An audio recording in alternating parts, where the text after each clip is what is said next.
चलो बेटा,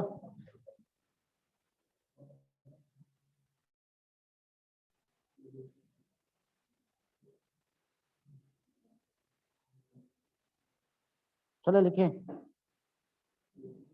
थर्मोडायनेमिक्स।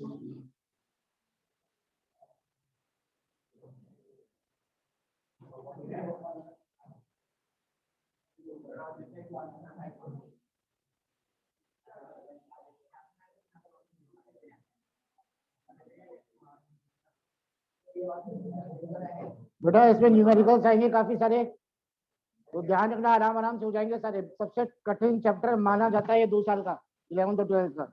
और मैं ऐसे पढ़ाऊंगा आपको लगेगा नहीं बिल्कुल भी। सबसे पहले लिखो थर्मो।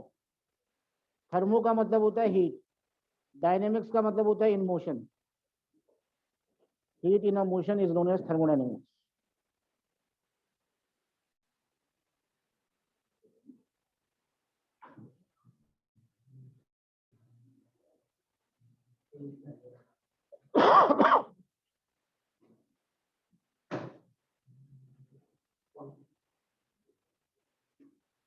सबसे पहले लिखो सिस्टम।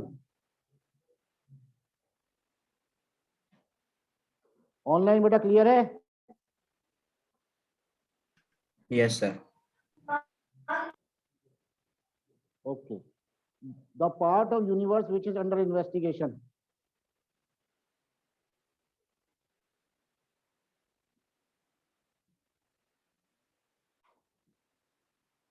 जैसे हम इस कमरे में बैठे हैं, तो एक कमरा जो हो गया सिस्टम हो गया, ठीक है। हम चाय का कप चाय पी रहे हैं कप में, चाय के कप की बात कर रहे हैं, तो बस वो चाय का कप ही सिस्टम है।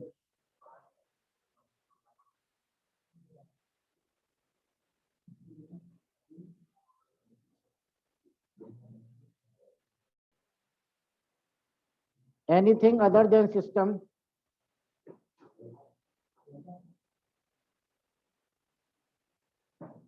is known as surroundings.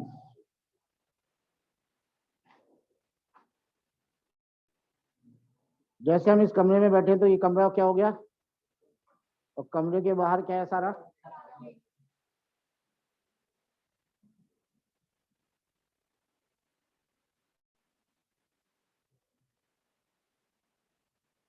Next देखिए boundary.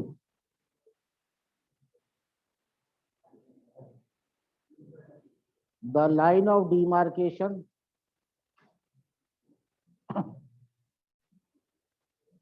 between system and surrounding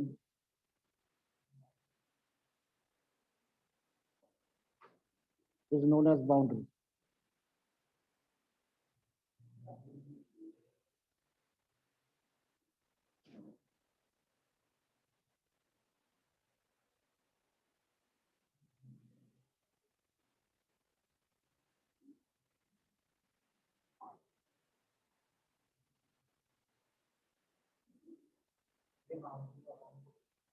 जो बाउंड्री जैसे कमरे में बैठे हैं, तो सिस्टम और सराउंडिंग को जो अलग करता है वो बाउंड्री होगी। सिस्टम प्लस सराउंडिंग दोनों मिला दे तो क्या बन जाता है, यूनिवर्स। सिस्टम और सराउंडिंग मिला देंगे तो यूनिवर्स बन जाएगा।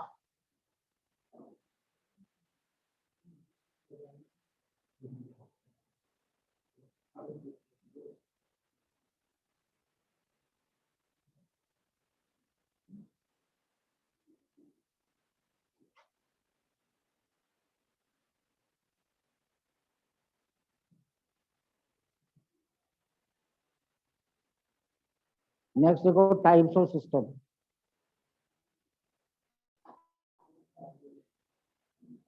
सिस्टम के प्रकार, सिस्टम 3 प्रकार का हो।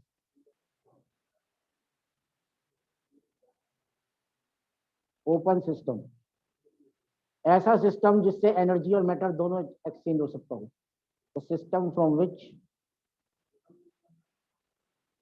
एनर्जी एंड मैटर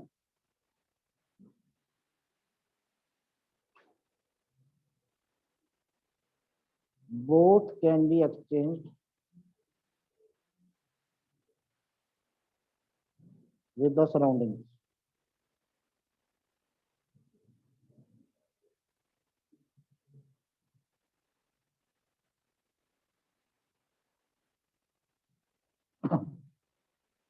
एनर्जी भी और मैटर भी एक्सचेंज हो सकता हो, यानी अंदर आ भी सकती हो और अंदर से जा भी सकती हो। गैस का इसका एग्जाम्पल अगर मैं बताऊं तो बॉइलिंग वाटर, पानी को उबालोगे उससे एनर्जी बाहर जा रही है कि नहीं जा रही है, और थोड़ा सा पानी एवेपोरेट होके भी जा रहा है, तो मैटर भी एक्सचेंज हो रहा है और एनर्जी भी एक्सचेंज हो रही है।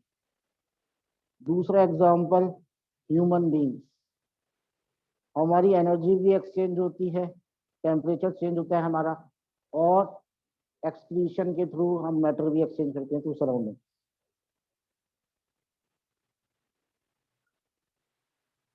Closed system,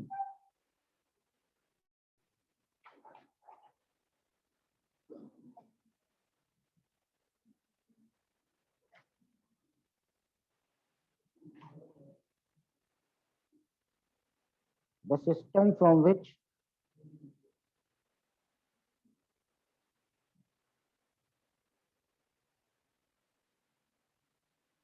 only energy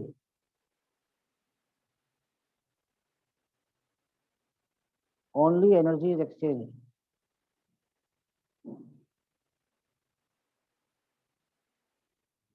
with surroundings.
Sir, you are muted.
बेटा आवाज आ रही है अब? Yes, sir. तो यार अनम्यूट के सेंटिल ने बताया सर एक बार थोड़ा फिर से समझा दोगे? Properties which depend on quantity. हाँ फिर से सुन लो बेटा, एक बार सुन लो, सर एक सेकंड। सर सेकंड वाले पॉइंट से। क्लोज सिस्टम किसे कहते हैं? जिससे एनर्जी तो एक्सचेंज हो सकती है सराउंडिंग से, पर मैटर नहीं हो सकता, ठीक है। जैसे अ कप ऑफ टी, चाय का कप है बेटा, उसमें चाय रखी है तो चाय ठंडी गर्म तो हो जाएगी, पर वो कम ज्यादा तो नहीं हो सकती ना, ठीक है। यस। आइसोलेटेड सिस्टम, इससे एनर्जी आएगी अंदर, ना बाहर जाएगी ना मैटर जाएगा। तो टी अगर थर्मोफ्लास्क में रखा है, थर्मस में रखा है, तो ना तो चाय ठंडी गर्म होगी ना कम ज्यादा होगी, उसे कहते हैं आइसोलेटेड सिस्टम। लिख लो उसको।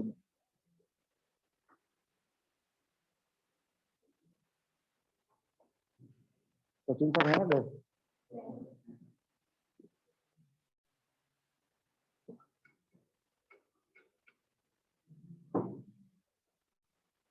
आगे बढ़े। यस। थर्मोडायनेमिक प्रॉपर्टीज दो तरह की, एक्सटेंसिव थर्मोडायनेमिक प्रॉपर्टीज और इंटेंसिव। एक्सटेंसिव वो होती हैं विच depend on quantity of substance.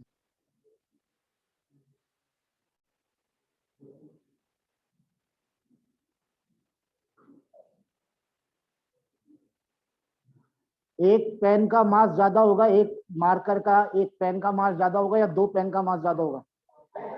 Sandal, एक पेन का मास सर दो पेन का ज्यादा होगा। बिल्कुल, तो मास डिपेंड कर रहा है क्वांटिटी पे। यस। बिल्कुल। एक बोतल ज्यादा जगह घेरेगी या दो बोतल ज्यादा जगह घेरेगी? तो वॉल्यूम भी एक्सटेंसिव है, ऐसे निकालिए। जो क्वांटिटी पे डिपेंड करेगा वो extensive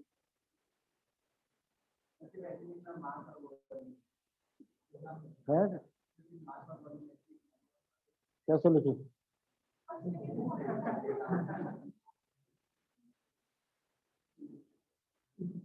properties which do not depend या इंडिपेंडेंट हो, नाम से पता लग रहा है इंटेंसिव मतलब इंडिपेंडेंट है। एक ग्लास में पानी है, किसमें पानी है? कितना बॉइलिंग पॉइंट है उस पानी का? 100। एक जग में पानी है, कितना बॉइलिंग पॉइंट है? एक पॉट में, मटके में पानी है, कितना बॉइलिंग पॉइंट है? एक टैंक में कितना बॉइलिंग पॉइंट है? तो क्वांटिटी पे डिपेंड कर रहा है क्या बॉइलिंग पॉइंट? तो इंटेंसिव हो गया। समझना है चैप्टर, रटना नहीं है। ऐसे ही melting point. Arnav, Priyansh clear है? Shailesh? Yes, sir. Yes, sir. अभी तो बताया, एक टंकी में पानी ले, एक ग्लास में पानी ले, बॉइलिंग पॉइंट उतना ही रहेगा।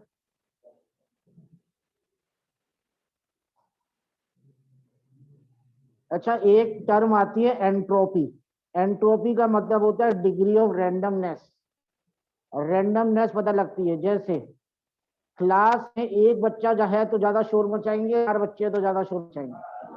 तो 4 बच्चे बढ़े तो क्या बढ़ गई? एंट्रोपी बढ़ जाती है इसकी। एंट्रोपी का मतलब होता है डिग्री ऑफ रैंडमनेस, ये क्वांटिटी पे डिपेंड करती है। तो एक्सटेंसिव प्रॉपर्टी है, लिख लो।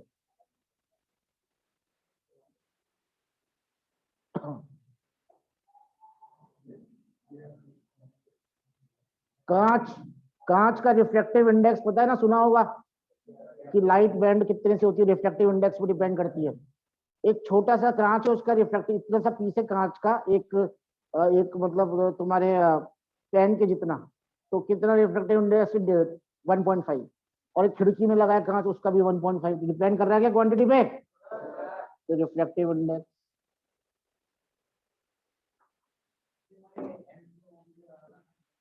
एंट्रोपी मतलब होता है शोर शराबा, अफरा तफरी कितनी है, क्वांटिटी पे डिपेंड करेगी ना, ज्यादा लोग ज्यादा शोर शराबा। अब नोट डाल के लिखो, ई अपॉन ई आई हो जाता है। आप बोलोगे सर ये क्या चक्कर है? ई अपॉन ई का मतलब है एक्सटेंसिव अपॉन एक्सटेंसिव इंटेंसिव हो जाता है। कैसे? मास क्या है? एक्सटेंसिव है। वॉल्यूम क्या एक्सटेंसिव है? मास अपॉन वॉल्यूम होती है डेंसिटी, डेंसिटी इंटेंसिव होती है। पूछो कैसे? एक इतना बड़ा आयरन का रॉड ले लिया मैंने, इसमें मैंने डेंसिटी निकाली 1 ग्राम पर सेंटीमीटर क्यूब या 2 ग्राम पर सेंटीमीटर क्यूब निकाली, ठीक है। अब मैंने इसी आयरन के पीस को इतना बड़ा लिया, तो 1 सेंटीमीटर क्यूब का तो उतना ही रहेगा मास। मैंने इतना बड़ा ले लिया आयरन का पीस, तो 1 सेंटीमीटर क्यूब का तो मास 2 ग्राम ही रहेगा। इतना बड़ा आयरन पीस ले लिया मैंने, इतना बड़ा, तो 1 सेंटीमीटर क्यूब का तो उतना ही रहेगा, ठीक है। तो डेंसिटी कैसी हो गई? इंटेंसिव। देखो, मास अपॉन वॉल्यूम, मास एक्सटेंसिव है, वॉल्यूम एक्सटेंसिव है, दोनों का रेशियो इज इंटेंसिव है। नहीं नहीं, क्या जरूरत?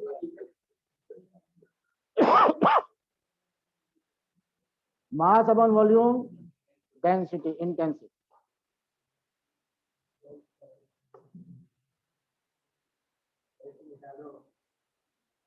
अरे जरूरत क्या मिटाने की?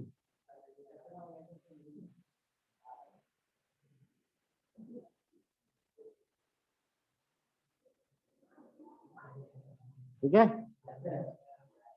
चले आगे। नेक्स्ट हैंड डाले, thermo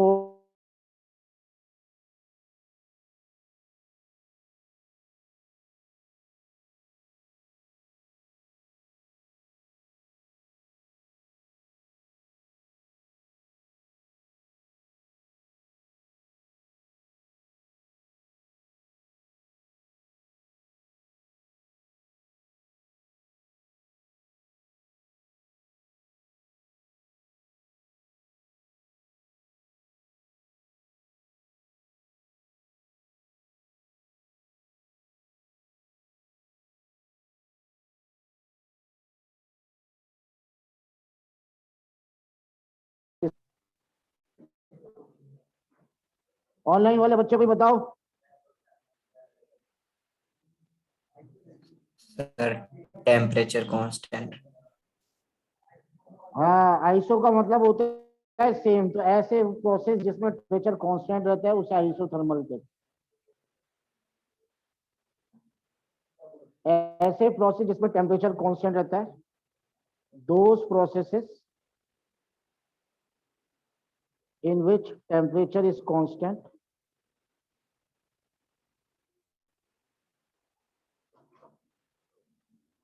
are known as isothermal processes.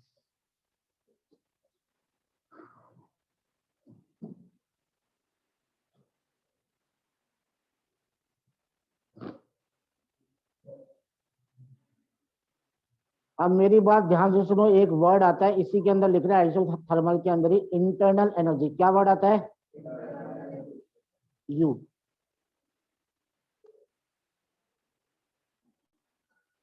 Internal energy किसे कहते हैं? जैसे ये मान लो बेटा, ऑनलाइन वालों को दिखाई दे रहा है, मार्कर देख लो, कोई पेन देख लो, कोई भी बॉडी हो, उसमें बहुत सारे पार्टिकल्स हैं। उसकी काइनेटिक एनर्जी है, किसी पार्टिकल की रोटेशनल एनर्जी है, वाइब्रेशनल एनर्जी है, पोटेंशियल एनर्जी है, ये एनर्जी वो एनर्जी, सारी एनर्जी को जोड़ देंगे तो कौन सी एनर्जी बनेगी? सारी बात समझ में? तो during isothermal processes change in internal energy is zero, delta u is zero. ये नोट डाल के लिख लो, वेरी वेरी वेरी इंपॉर्टेंट बेटा, जरूरत ही नहीं है। Sum of all energies, internal energy क्या है? Sum of all energies.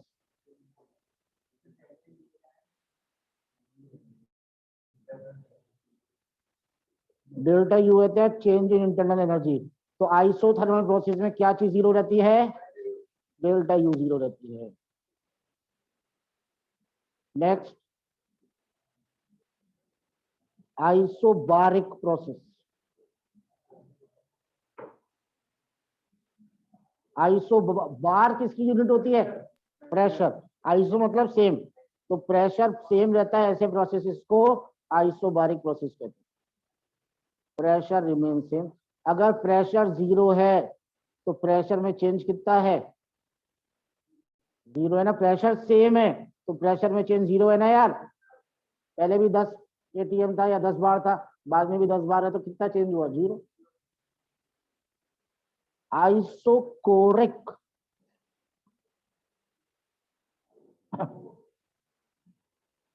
ऐसे प्रोसेस जिसमें वॉल्यूम कांस्टेंट रहता है।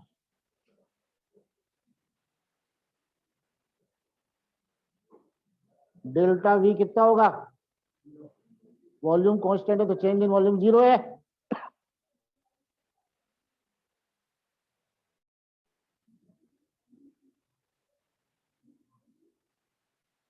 आइसोबारिक में क्या कांस्टेंट रहता है? प्रेशर। आइसोकोरिक में, आइसोथर्मल में इंटरनल एनर्जी 0, वो भी कांस्टेंट रहती है, इसलिए चेंज 0 है। लास्ट और फाइनल प्रोसेस है एडियाबैटिक। ये फिजिक्स में हो गया क्या चैप्टर तुम्हारे? तो ये सब टर्म आ गई होंगी तुम्हारे। एडियाबैटिक क्या बोलते हैं? एडियाबैटिक थोड़ा अजीब सा लगता है, अटपटा सा। Adiabatic those processes in which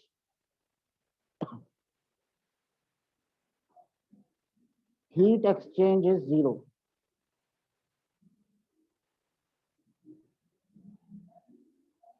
Q0, ना तो हीट आती है ना हीट जाती है।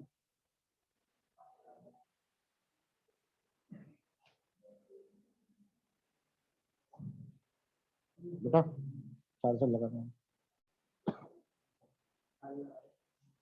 थोड़ा सा सरका लेना।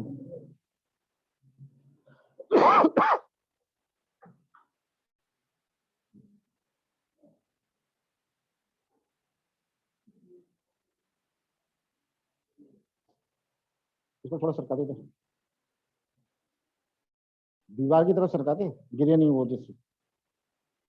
हाँ हाँ, बस बस बस बस बस। एडियाबैटिक प्रोसेस में क्या सेम रहता है? Heat exchange. ना तो हीट जाती है सिस्टम से ना हीट आती है। हीट को किससे रिप्रेजेंट करते हैं? क्यू से। एच से नहीं करते, ध्यान रखना। एच से नहीं करते, हीट को किससे रिप्रेजेंट करते हैं? क्यू से। तो हीट एक्सचेंज 0 रहता है इसमें। लिख लिया? नोट कर लिया?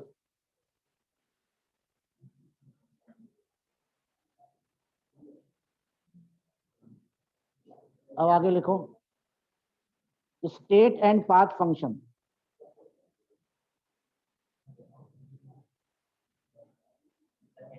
हाँ, इन्हीं को अपन थर्मोडायनेमिक फंक्शंस भी कह सकते हैं। कुछ नहीं, बहुत इजी है चैप्टर, बहुत आसान है। बच्चे खामखा डरते हैं क्योंकि उन्होंने ढंग से पढ़ा नहीं और उन्हें ढंग से पढ़ाया नहीं। थर्मोडायनेमिक फंक्शंस दो तरह के होते हैं, स्टेट फंक्शन और path function.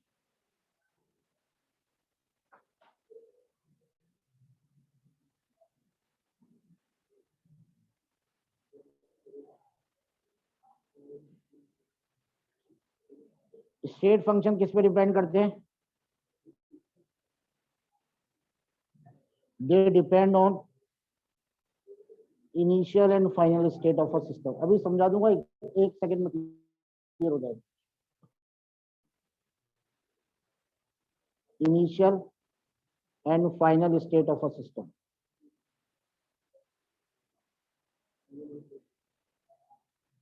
They depend on path followed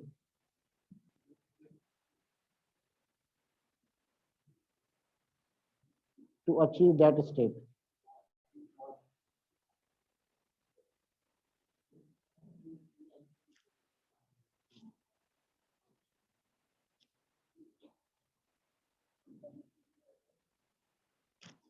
क्या बेटा क्या हो रहा है?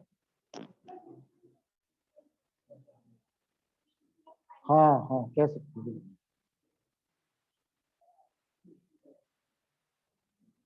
अब आपको मैं समझाता हूँ, देखना बहुत आसान है। एग्जाम्पल है, कौन सा स्टेट फंक्शन होता है, कौन सा पाथ फंक्शन होता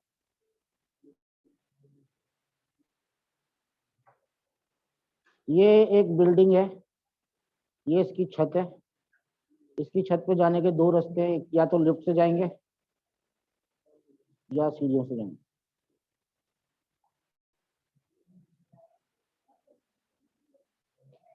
एक बार लिफ्ट से गए, ये आदमी ए था, यहाँ से यहाँ पहुंच गया लिफ्ट से, और एक बार यही आदमी किससे गया, सीढ़ियों से। जब वो लिफ्ट से गया तो यहाँ पे पोटेंशियल एनर्जी 0 थी, और यहाँ कितनी हो गई, mgh। अब वो सीढ़ियों से गया, लिफ्ट से नहीं गया, तो पोटेंशियल एनर्जी कितनी हो गई। तो डिपेंड कर रही है कि किस रास्ते से गया। अरे पोटेंशियल एनर्जी तो mgh से सीढ़ियों से जाए या लिफ्ट से जाए। क्लियर है बेटा। Priyansh, Chandel, Shailesh, Yes, sir. Arnav. Yes. हाँ, तो एग्जाम्पल हो गया इसका पोटेंशियल एनर्जी।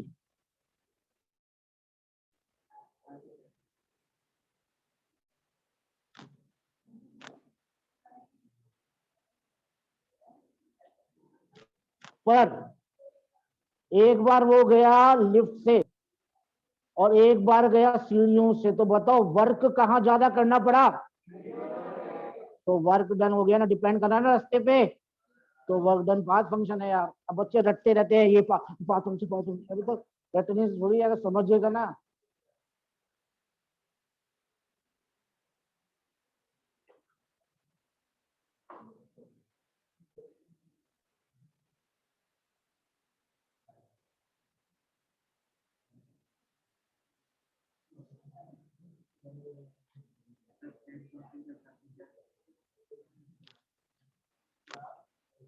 हीट भी बेटा पाथ फंक्शन होती है।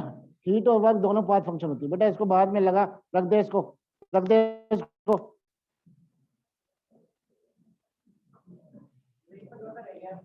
हाँ ले।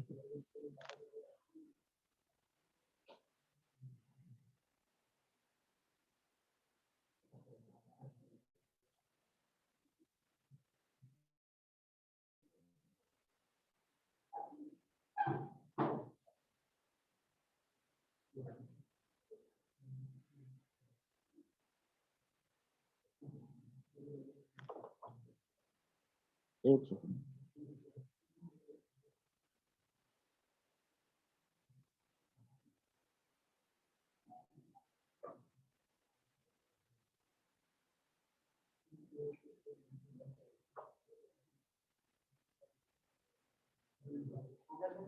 एक सेकंड।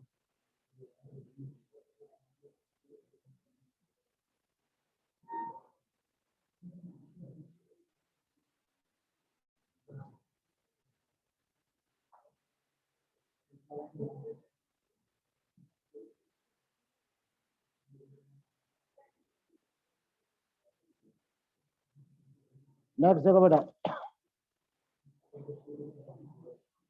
अब हेडिंग डालेंगे बेटा वर्क डन, या वर्क डाल लो बस।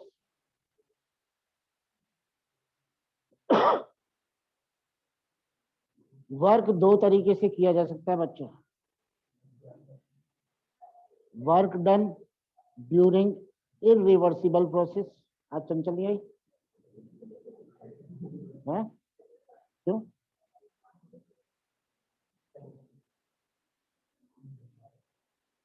दूसरा work done during reversible process, लिख लो।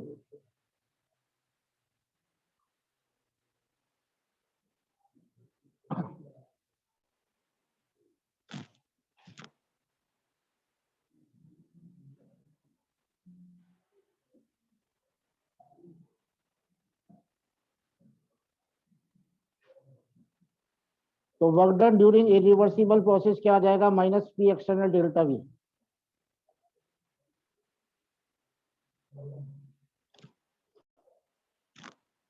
Minus P external delta we.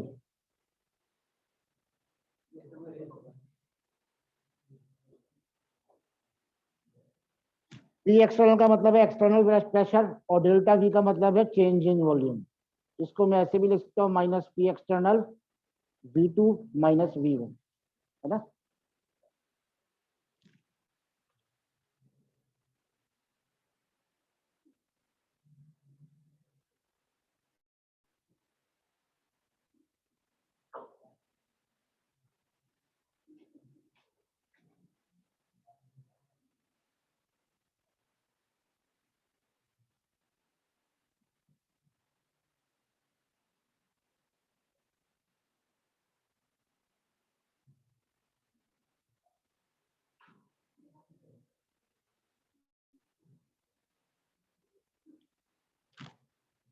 अब मेरा बड़ा एक एग्जांपल देखना इसमें।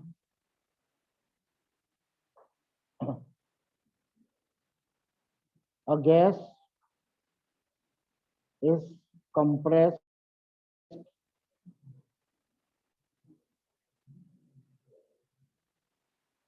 नहीं, gas is expanded from हाँ 2 liter volume to 5 liter volume against external pressure of 10 atm. Calculate, अरे इसी का ही है यार, रिवर्सिबल अभी कराया नहीं formula. Calculate work done during irreversible process.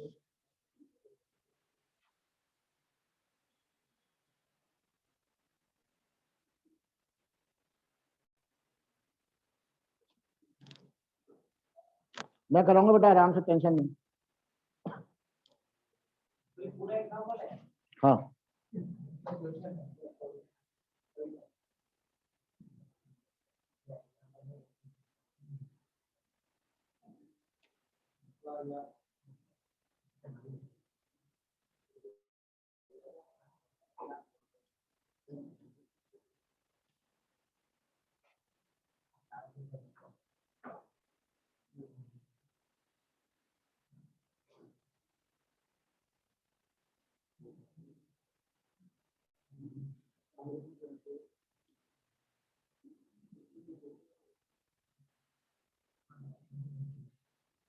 अब देखो बेटा कैसे करेंगे। वर्क डन का फॉर्मूला क्या है? Minus P external into delta we, हाँ या ना? Yes. वैल्यू पुट कर देते हैं। माइनस पी एक्सटर्नल कितना है? 10 ATM. Final volume V2 minus V1 minus 10, V2 कितना है? 5, V1 कितना है? 2 लीटर, माइनस 10 इंटू 3 माइनस 30। काफी बच्चे यहीं छोड़ाएंगे आंसर।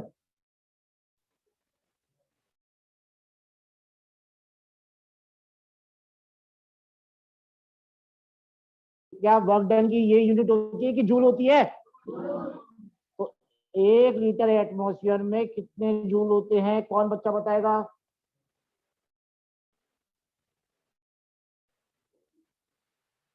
एक 101.3 जूल होते हैं, लिखो उसको। देयरफॉर आंसर कितना आया? 30 इंटू 101.3 जूल।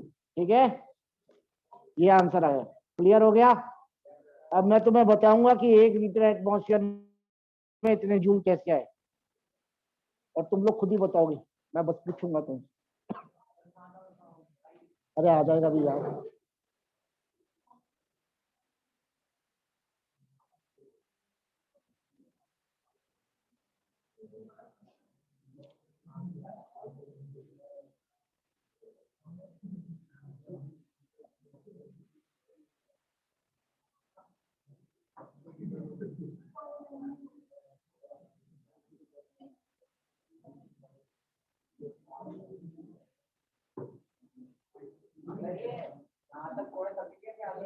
पूरा करना पड़ता, नहीं नहीं, पूरा मल्टीप्लाई करना। और बेटा आर की यूनिट होती है, बेटा एक सेकेंड ध्यान से सुने, 8.314 जूल पर केल्विन पर मोल। सही है। आर की एक और वैल्यू होती है 0.0821। आगे क्या यूनिट होती है अर्णव, शैलेश, प्रियांश, वेदांत? लीटर एटमॉस्फेयर पर केल्विन पर मोल। अब दोनों आर को डिवाइड करूंगा तो जूल और लीटर एटीएम में आ जाएगा ना रिलेशन, तो ये आ जाएगा। इन दोनों को डिवाइड करोगे तो एक तरफ जूल और एक तरफ लीटर एटीएम आ जाएगा। करके देख लो।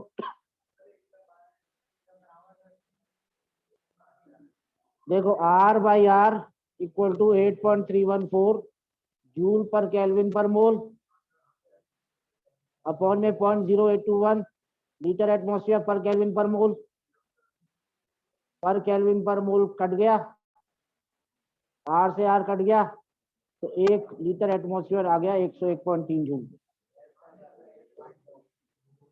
लिख लो ऐसे, तो रटना नहीं है, रटना नहीं है। हाँ नोट डाल के लिख लो, पर आपको याद होना चाहिए 1 लीटर एटमॉस्फेयर में कितने जूल होते हैं, 101.3।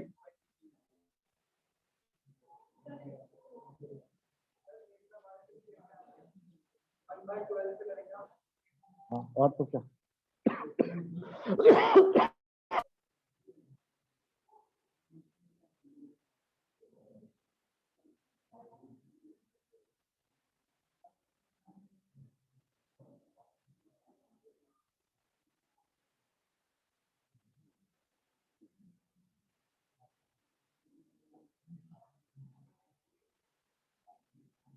अगला क्वेश्चन आप करें। A gas is compressed by external pressure of 2 atm from 4 liter to 1 liter volume. Calculate work done. करो,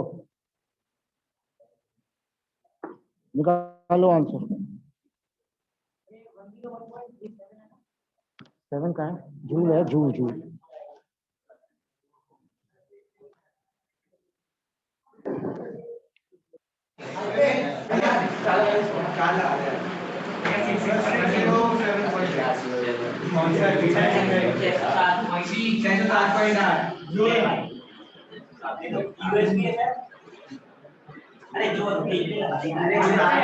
जो दूसरा डाले जो दूसरा डाले आप इसके पुट इट डाउन थोड़ा पुट इट डाउन नहीं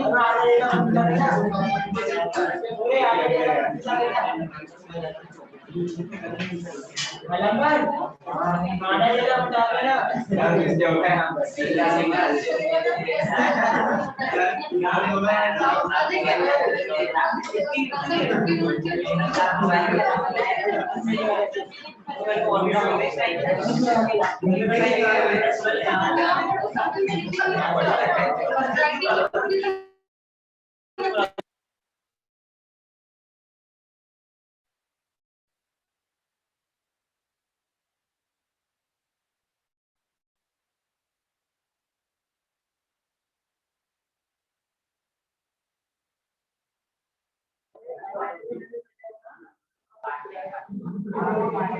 बेटा 1 सेकेंड, ऑनलाइन बेटा आंसर आ गया।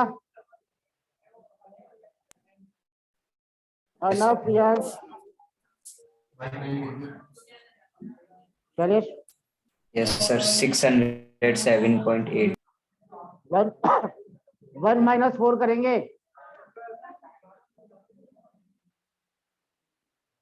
तो प्लस का 6 इंटू 101.3 जूल। हाँ ठीक है। अच्छा एक बात नोट डाल के लिखो, इन वैक्यूम, वैक्यूम में कोई एयर होती है क्या, तो एक्सटर्नल प्रेशर कितना हो जाएगा, क्वेश्चन लिखो। अब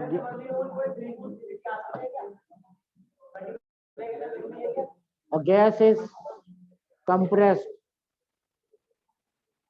in vacuum from 5 liter volume to 3 liter volume. Calculate work done. कितना आएगा आंसर, 0। बिल्कुल सही, क्योंकि एक्सटर्नल प्रेशर 0 है ना, तो वर्क डन 0 आएगा। बस ये नोट डाल के लिख लेना। वैक्यूम में एक्सटर्नल प्रेशर 0 होता है, 0 शून्य।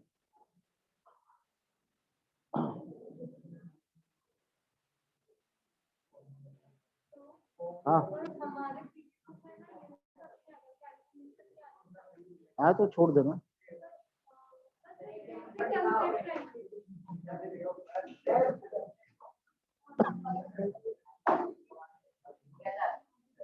नेक्स्ट साइन डालो, work done during reversible isothermal process. Reversible कह लो केवल, या रिवर्सिबल आइसोथर्मल प्रोसेस, एक ही बात।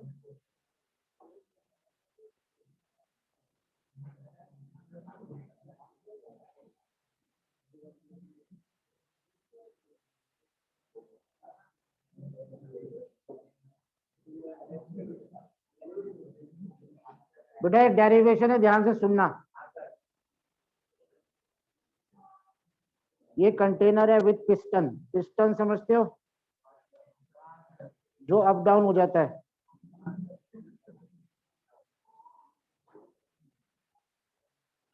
इसके अंदर गैस है, उसका प्रेशर है पी इंटरनल, बाहर पी एक्सटर्नल पड़ रहा है इस पे। पी इंटरनल पी एक्सटर्नल से थोड़ा सा ज्यादा है, तो ये बाहर मूव करेगा, चेंज इन वॉल्यूम डीवी आ गया। ज्यादा ध्यान देने की जरूरत, मतलब ज्यादा घबराने की जरूरत नहीं। पी डीपी पी एक्सटर्नल आ गया,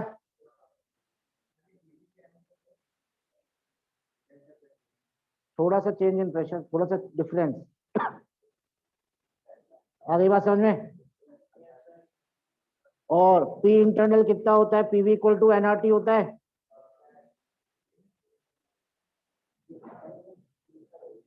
या इसको मैं क्या लिख सकता हूं? PV equal to NRT, pressure क्या हो जाएगा? NRT by V. एक second, P external delta V, एक सेकेंड।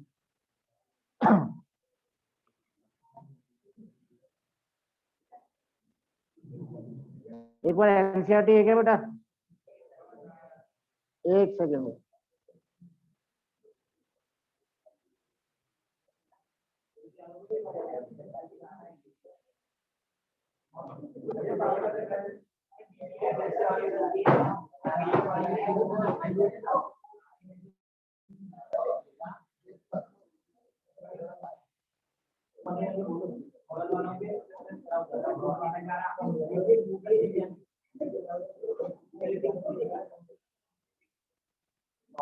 अच्छा, वर्क डन क्या हो जाएगा बेटा? देखो देखो, वर्क डन क्या होता है? P external into change in volume DV मान सकता हूँ। ये वर्क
ऑनलाइन बेटा आवाज आ रही है? Yes, sir. हाँ, ये वर्क डन का फॉर्मूला सही है। अब पी एक्सटर्नल की जगह मैं ये डाल देता हूँ, देखना।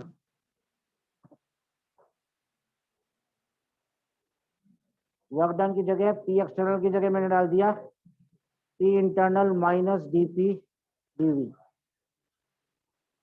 ये हो जाएगा P internal DV minus DP DV. सही है? डीपी स्मॉल है, डीवी स्मॉल है, तो इनका मल्टीप्लिकेशन भी और भी छोटा है, तो निगलेक्ट कर देंगे। तो वर्क डन कितना आ गया? Minus P internal DV. सही है?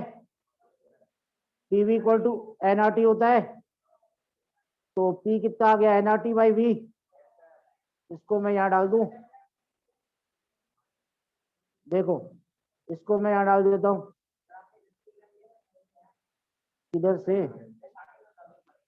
P इंटरनल इतना था, dP में इधर ले गया माइनस में आ गया, वर्क डन का फॉर्मूला ये होता है, एक्सटर्नल की जगह ये पूरा डाल दिया, ये ब्रैकेट खोल लिया, dP dV कैंसिल हो गया, P इंटरनल की जगह डाल दूंगा तो क्या आ जाएगा, minus nRT by V dV, सही है। अब इसमें nRT कांस्टेंट है, बाहर ले लिया, V और one by V dot dV, limit लगा दूंगा V1 V2। अब देखना एक बार ये कितना आ जाएगा, minus nRT natural log of V2 upon में V1। इसका इंटीग्रेशन ये आता है, याद कर लेना, और नेचुरल लॉग आता है 2.303 लॉग, तो कुल मिला के फॉर्मूला आ गया मेरे पास log V2 बाई V1, बस कर रहा हूं। ये फॉर्मूला आ गया बेटा, देखो इसको डेरिवेशन नोट कर लो, आपको याद नहीं करना डेरिवेशन, कोई नहीं पूछता, बस ये फॉर्मूला याद करना है। log V2 अपॉन V1, ये है log, ये है नेचुरल लॉग, नेचुरल लॉग होता है 2.303 इंटू लॉग। आपको सिर्फ फॉर्मूला याद करना है, आपकी मर्जी हो तो डेरिवेशन लिखो, नहीं तो नहीं लिखो, कोई नहीं पूछता। पर क्या है कि बच्चे पूछते सर कैसे आया, इसलिए बता दिया मैंने। फॉर्मूला लिख लो, वर्क डन है minus 2.303 nRT log V2 upon V1। n क्या है मोल्स, R क्या है गैस कांस्टेंट, T क्या है log V2 है final volume, V1 initial volume, बस नोट कर लो। इसके न्यूमेरिकल करेंगे अगली क्लास में, चलो।